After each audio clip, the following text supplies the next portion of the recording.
Hi everyone. So today I have this short training on what to do if your ROAS is below where it needs to be, or you're not hitting your target and you're not able to achieve the ROAS that you have maybe achieved in the past or that you want to achieve in order to grow your business. So this little training is going to focus more on what we can do outside of optimization inside the ad account, because optimization inside the ad account is a whole big topic. It wouldn't be possible to teach it in a kind of 5 or 10 minute video.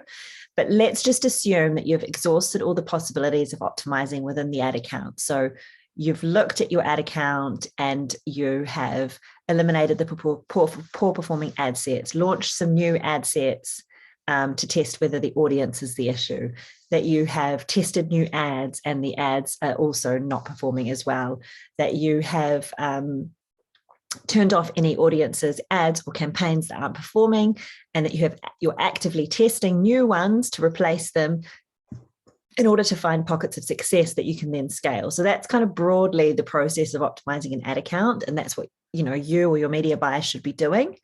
What I'm going to talk about today is what you can do to fix things when those typical optimization tactics don't work, and when you have to kind of look outside of what you're doing within your Facebook ad account or your Meta ad account in order to improve performance. So before we get started, I just wanted to clarify the 3 drivers of your return on ad spend, your ROAS, are, and there's nothing else that impacts them. There are other metrics that will drive these metrics, but these 3 metrics are the 3 metrics that define your ROAS, your return on ad spend, and they are your conversion rate, your average order value, and your cost per click. So if your ROAS is below where it needs to be or lower than it used to be, then one of these 3, or maybe a combination of the 3, will be the culprit. So the reason will be that either your conversion rate is lower than it used to be or lower than the benchmark where it needs to be to hit your goal, or the average order value, again, is lower than it needs to be to hit your goal, or it's lower than it used to be, or your cost per click is higher than your goal or higher than it used to be. So those are the 3 metrics that we look at. So we look at your overall data, we look at those metrics in your rolled up data and look at which one's the one which is causing the most problems. So let's address each one of those in turn. So let's assume you've done all your optimization, you've done all you can within the ad account, and you've identified that conversion rate is much lower than it used to be or much lower than it needs to be in order to hit your goals, or it's below the industry standard. Industry standard is about 2 to 5% for a conversion rate. It very much depends on your product price point. So a high product price point will have a lower conversion rate, sometimes as low as 1, and a low product price point will have a high conversion rate. So that's something to bear in mind, but let's assume your conversion rate is low. So if your conversion rate is low, generally this is because there's a problem on your website. It can sometimes be a problem with the audience, a problem with the ad itself. But as I said at the top of this little class, we're ruling out it being an optimization problem, and we're seeing the conversion rate be an issue across the board, across all your campaigns. So therefore, we have to assume that it's something that's off Facebook that is the problem. So there's a few things that can cause low conversion rate. It can be caused by a issue with your site speed. So if your site's really slow, it can be caused by your site being really confusing to navigate. It can be caused by bad product descriptions, not very good product imagery, lack of social proof on your website, problems with your checkout where people are confused or not able to get through. It can be caused by high cost of shipping. It can be caused by your product price point being not quite right versus your competitors or versus the perceived quality of your product. You can charge more than your competitors. You just have to be able to justify it in terms of the quality of the brand. Poor conversion rate can be caused by the brand look and feel not being premium enough, or not being sending a quality message, not having guarantees on your site. We've got lots of other content where we delve a lot deeper into ways you can improve your conversion rate. But those are some quick ideas of what you can do to fix that problem if indeed that is the main cause of your low ROAS. The second metric that can cause low ROAS is low average order value. So if you've noticed it take a sudden dip, and your average order value used to be higher, there's a bunch of things you can do to fix your average order value.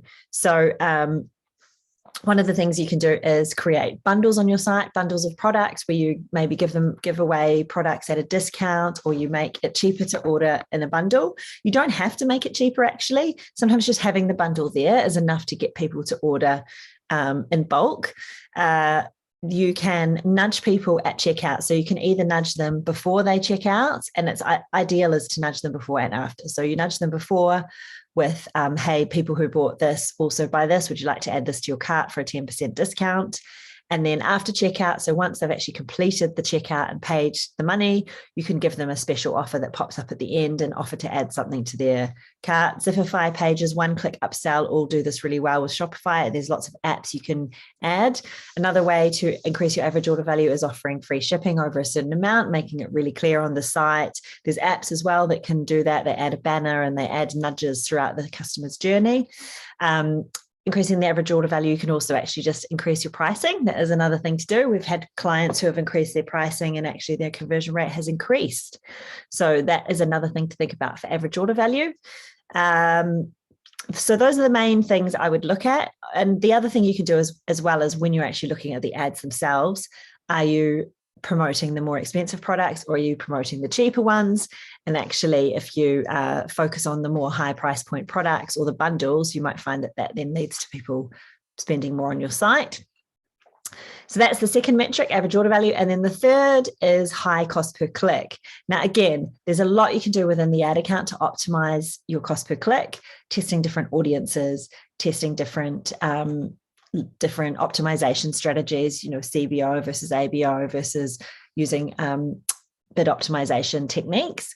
I'm not going into that today, but one of the most important things that you can do which is sort of off Facebook in order to lower your cost per click and therefore increase your ROAS is addressing your creative, right? So there could be an issue with your creative or indeed the offer that you're offering, the way you're packaging up your product and what you're offering as your overall offering to the customer could be needing to be addressed. So let's think about the ad itself. So if you have a high click-through rate on your ads, then you will get a lower cost per click. So even if your industry or your niche is a little bit expensive to reach, and that's causing what's called the CPM or the cost per 1,000 impressions to go up, you can reduce your cost per click by having a higher click-through rate on your ad versus other competitors in your niche.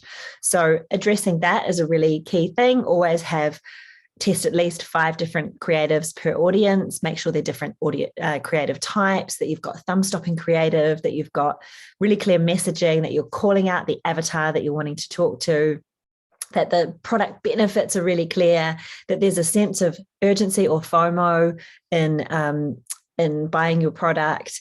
There's a ton you can do to make the ads really stand out and really effective, using bright colors, using movement, using contrast, using user-generated content, using music. There's lots and lots of things you can do and you should be testing in order to improve the quality of your ad and therefore the click-through rate on that ad.